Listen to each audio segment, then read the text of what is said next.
हरे कृष्णा। आज मैं फिर से आप सबके सामने उपस्थित हुआ हूँ एक विशेष टॉपिक लेकर। वैष्णव भक्त भगवान को इतने प्रिय क्यों हैं? तो आज हम इस सस्पेंस को खोलेंगे। तो सभी ने लॉकडाउन के ये गैप में सबने रामायण देखी और बहुत ही उत्साह से देखी और सबको पता चल गया कि भाई भगवान की लीला कितनी प्यारी है।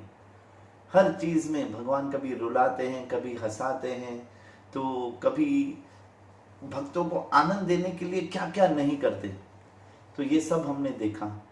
तो इसमें बहुत से भगवान के लिए मतलब लीलाओं के साथ उनके कैरेक्टर भी साथ में थे, जिनमें विशेष एक कैरेक्टर था जिसको देखकर सब पब्लिकों को बहुत गुस्सा आया। ये कैसी माँ है?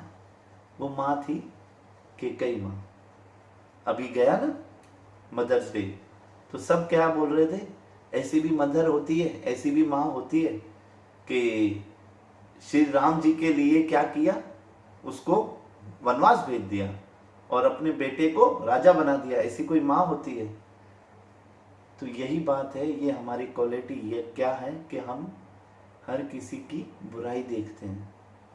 और ये जो वैष्णव होते हैं वो कभी किसी की बुराई नहीं देखते, वो सिर्फ उसका क्वालिटी देखते हैं और बुराई में से भी वो क्वालिटी ढूंढ निकालते हैं। तो ये होता है वैष्णव का उत्तम गुण। तो बहुत से आचार्य हैं जिन्होंने रामायण पर टिप्पणी लिखी है।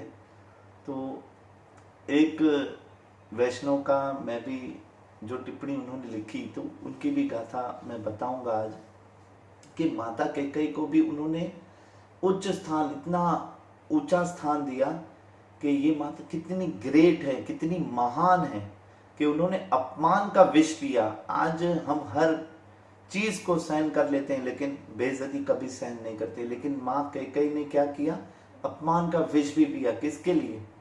श्री राम के लिए, अपने पुत्र के लिए। उन्होंने भरत को छोड़ दिया श्री राम के लिए। हमने रामायण में क्या देखा, हमारी आंखों ने क्या देखा कि उस माता कैकेयी ने श्री राम को छोड़ दिया भरत के लिए। लेकिन आचार्यों ने बताया ये ऐसा नहीं है। ये वैष्णव का गुण देखिए कैसे बता रहे हैं वो, कि माता कैकेयी ने श्री राम के लिए भरत को छोड़ दिया। अब ये हुआ कैसे? जब मंथरा ने कान भरने शुरू किए, जब ये घोषणा हो गई कि सुबह में श्री राम जी का राज्य अभिषेक होगा, तो भरत और शत्रुघ्न ननिहाल गए हुए थे। तो सिर्फ यहाँ पर लक्ष्मण जी और श्री राम जी थे।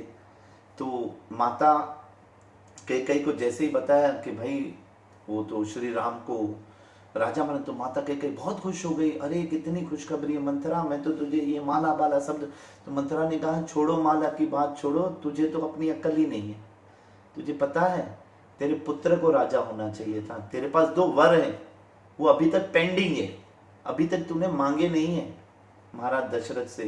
तो बोली क्यों, वर की क्या जरूरत है, मुझे क्या चाहिए, मेरे को कौन सी कमी है। लेकिन ये मंथरा जो आई, ये अब कैकेयी माता की बुद्धि हरने के लिए आई, लेकिन फिर भी कैकेयी माता ने सही तरीके से उसको जवाब नहीं दिया, पहले तो उसको भगा दिया। लेकिन जब ये देखा सारे देवी देवताओं ने, तो वो तो अचंभित हो गए। वो कहने लगे हे माँ, वो तो सारे प्रकट हो गए वहां कैकेयी माता के सामने, हाथ जोड़ने लगे, ये आप क्या कर रही हो? ये आपका तो कैरेक्टर है, आपका रोल है, आपको क्या करना है, श्री राम जी को वनवास भेजना है। अगर आप वनवास नहीं भेजेंगे तो ये राक्षसों का अंत कैसे होगा?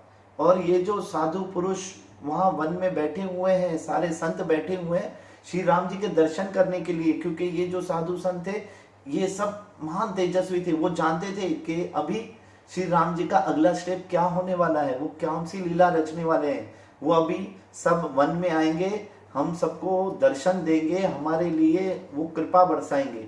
तो इस तरीके से तो आप अगर ये इनको वनवास नहीं भेजेंगी तो ये आगे रामायण बढ़ेगी कैसे? रामायण का क्या अर्थ होगा कि भगवान आए और थोड़े बड़े हुए, राजा बने, विवाह किया, राक्षसों को मारा और चले गए। लेकिन ऐसी रामायण का क्या फायदा? अगर इसमें वनवास नहीं होगा तो माता कैकेयी ने पहले तो मन ही मन मना कर दिया कि नहीं होगा ये मुझसे, लेकिन माँ सरस्वती साक्षात उनकी जीवा पे आके बैठ गई और ये ऑर्डर दिलवाया। और इस ऑर्डर को इतना बड़ा भुगतान देना पड़ा उनको। क्या भुगतान देना पड़ा? उनका जो पुत्र भरत था, उन्होंने क्या किया? अपनी माता का त्याग कर दिया कि ये अब से तुम मेरी माता नहीं हो, क्योंकि तुमने मेरे बड़े भैया जो मेरे भगवान तुल्य हैं श्री राम जी, उनको तुमने वनवास भेज दिया। ऐसा अपमान का विष पिया था माता कैकेयी ने। तो ये वैष्णव ने इनका गुण दिखाया। ये हर किसी की ताकत नहीं है इतना बड़ा बलिदान देने की, लेकिन वैष्णव ने ये दिखाया कि माता कैकेयी में इतना महान गुण है ये। तो हरे कृष्णा, मैं आप सभी से यही कहना चाहूँगा कि भगवान को ये वैष्णव इतने प्रिय हैं, तो क्यों ना हम भी इन्हीं वैष्णवों को फॉलो करें। श्रील प्रभुपाद जी, जिनका मिशन ही ये था, सबको एक ही बात, था भी नहीं है आज भी, उन्हीं के पद चिन्हों पे सब चल रहे हैं। और क्या करने की कोशिश कर रहे हैं? सब अपने आप को वैष्णव बना रहे हैं ताकि भगवान के प्रिय बने और भगवान की देख रेख में रहें और भगवान हमारा ख्याल रखें।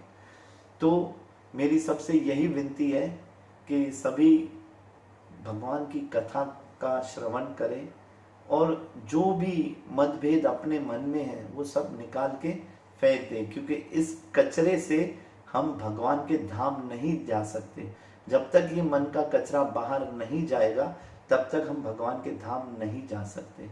तो हरे कृष्णा, तो आज की क्लास को मैं यही विराम दूंगा और सभी को मैं अगली क्लास के लिए 2-4 दिन 5 दिन में वापस से प्रस्तुत होऊंगा। हरे कृष्णा।